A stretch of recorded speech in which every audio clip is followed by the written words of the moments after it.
première fois que j'ai rencontré François Isquin, c'était dans un endroit où toutes les rencontres devraient commencer, c'est-à-dire dans un restaurant. François m'avait fait inviter via un ami commun pour discuter de participation à un forum qu'il organisait, une édition de l'USI.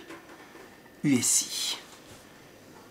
Un superbe titre, source d'inspiration inattendue. Toute la problématique de la recherche, c'est ça. On croirait que le titre a été créé pour nous, chercheurs. On passe notre temps à se demander qu'est-ce qui donnera le prochain déclic, qui fera qu'on avancera dans un territoire intellectuel vierge. Et puis, quand vous y êtes, Lucie, vous voyez que c'est exactement tel que décrit dans le manifeste. Partage, dans la bonne humeur, ambitieux. Le fond de l'affaire d'USI, c'est obtenir cette grande qualité de contact entre un conférencier qui a des choses à partager de façon très intense et un public qui est très à l'écoute, avec une qualité de réalisation très élevée. Je crois que dans cette démarche, on retrouve exactement ce que j'ai voulu faire dans ce projet Un mathématicien au métallo.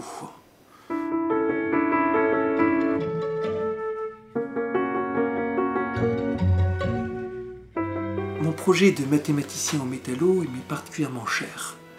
Ça représente un peu la quintessence, le best-of de mon activité de conférencier de ces dernières années, des centaines de conférences qui se retrouvent résumées, améliorées, transformées dans ce produit qui sera unique en son genre.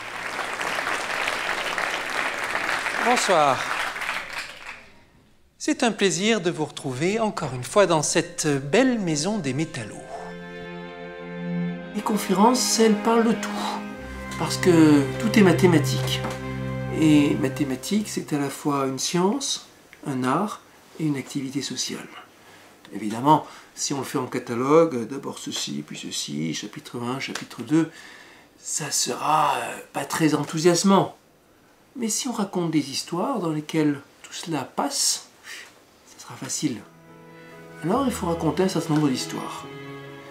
Des histoires ressenties, des histoires de projets sur lesquels j'ai travaillé, des histoires d'idées qui vont, qui viennent, qui s'enrichissent, qui se développent, et aussi des histoires de personnes, des grands mathématiciens, avec une démarche d'exigence, de qualité, et il s'effectue aussi dans la bonne humeur. Alors, je vous le dis, derrière ça, il n'y a aucune application pratique.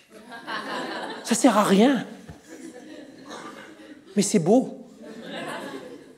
La science, c'est comme le reste. Si on ne la partage pas, ça va s'écrouler, il y aura une rupture, il y aura un désastre.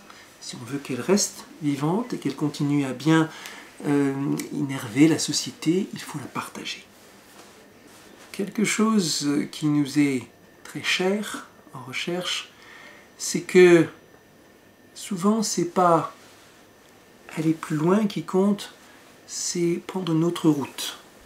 Les plus grands mathématiciens, ceux qui sont le plus respectés, c'est ceux qui voient les choses différemment et un regard différent qui leur permet de trouver le déclic, la solution.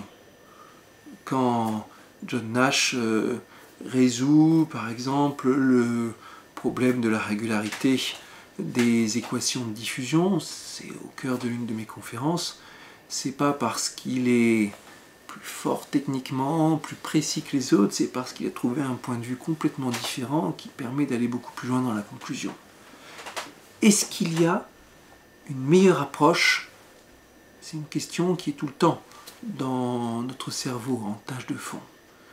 Et cette interrogation fondamentale de la recherche, on la retrouve très bien dans cette phrase qu'affectionne Octo, « There is a better way ».